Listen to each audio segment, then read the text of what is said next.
kasıblardan kasıbsan.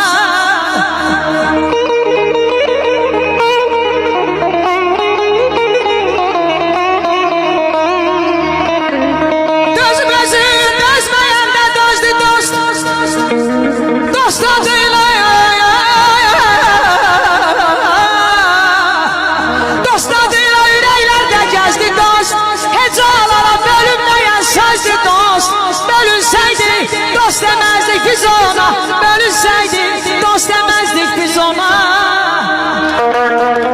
Eşk olsun dostlar, yaxşı dostlar.